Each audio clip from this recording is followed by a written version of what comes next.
Manchester City is the victim. Old Trafford is the crime scene. The list of players ridiculed is gruesome. Ederson, Otamendi, Fernandinho, and all 76,000 witnesses point to the same suspect, Bruno Fernandes.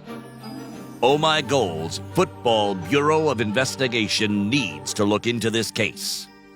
Throughout this episode, there are leads that will help you find out who is the accomplice of today's suspect, his favorite player. He's one of the 6 players behind me.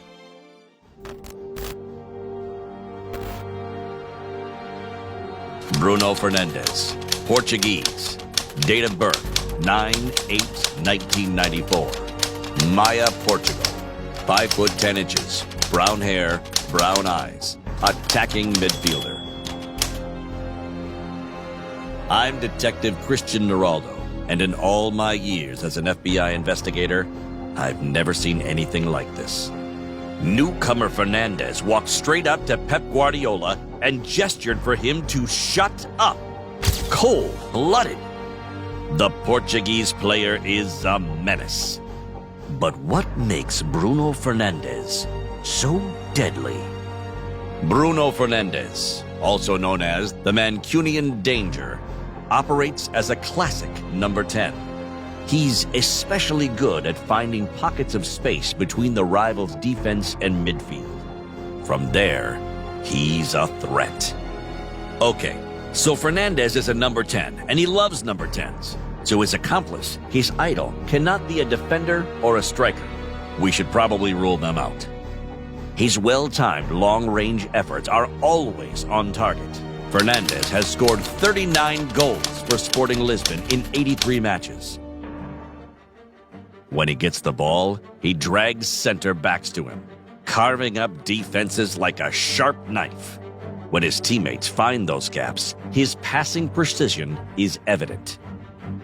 While developing his craft at Lisbon, Fernandes gave out 30 assists.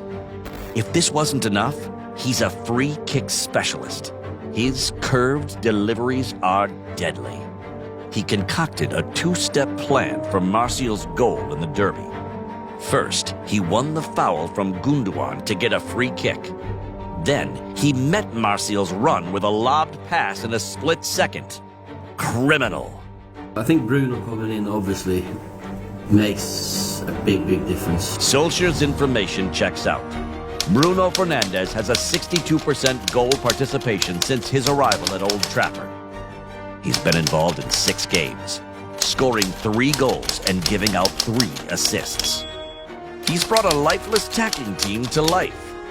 But to understand the nature of this criminal, we have to look at his past.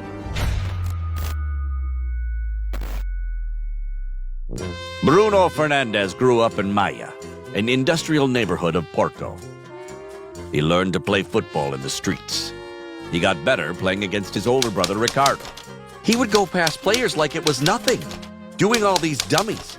It's the same today. He has no fear of anything.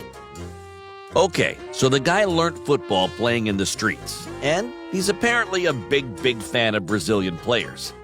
It's good to know for our investigation. Anyway, he spent his youth years at Boa Vista. Tired of not progressing at home, Fernandes left for Italy, age 17. He left his family and girlfriend behind. The man behind his Italian getaway was Cristiano Glaretta.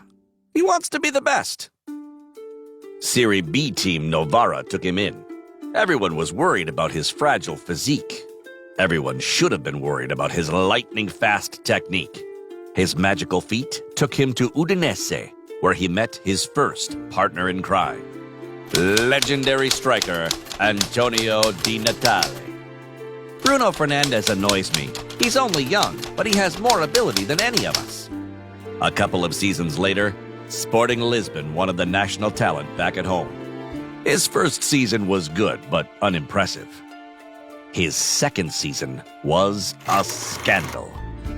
33 goals from a midfielder. Everyone wanted to catch Fernandes. But he didn't end up shining at Barcelona, unlike the player that made him want to play football. I see myself in the Premier League. It is the most beautiful championship, for the stadiums, for the fans.